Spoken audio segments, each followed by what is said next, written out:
The purpose of this video is to help you modify one of Dr. Galvin's Word files so that you'll have more control over visibility and printing. Open the file in the word processor of your choice. I have opened it in Office 2007, Microsoft Word.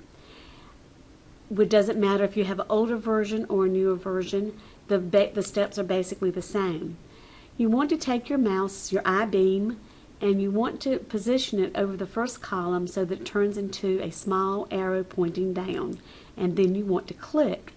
Notice that when you click, all the words in that column have now been highlighted. Then you want to right click and you want to select delete columns. When you click delete columns, that first column disappears. We're going to do the same thing for the last column to the right. We're going to position the arrow right over that top of that first column. The second column, and we're going to click. Then we're going to move the mouse down just slightly, and we're going to right click and wait for the pop-out menu. And when that pop-out menu appears, you're going to select delete columns. Now that we've done that, the next thing we want to do is change the margins. I'm going to go up to Page Layout and click Margins. I want to customize my margins. I want to maximize them. So I'm going to go down to Custom Margins, and I'm going to change each margin, the top, bottom, left, and right, to 0.5. Now, depending upon your printer, you can change it to possibly 0.2. That's all about printer configurations. You might have to play with that, experiment a little bit, then click OK. Then the next thing I want to do, that I'm back at the document, I want to take this blue dotted line and position my mouse so that it is completely over top of that blue line, and then I want to grab it and slide it all the way to the right. Go as far as you'd like. I'm going to stop about 7. I'm using the ruler at the top of the screen to help me with that.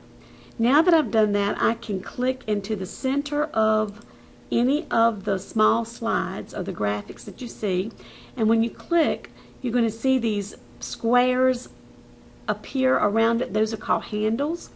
I'm going to grab the handle in the lower right hand corner, and I know that I have it when I get a slanted arrow, and that arrow is going to be solid on both ends, and I'm going to click and drag and move that down.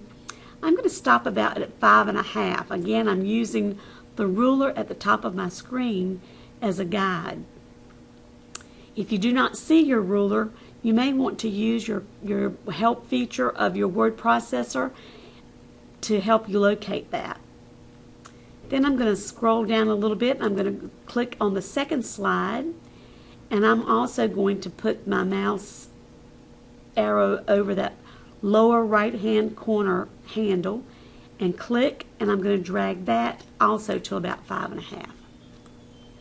Now you can see that the slides are larger, the print is larger, and I'll scroll down and I'll do that with every slide.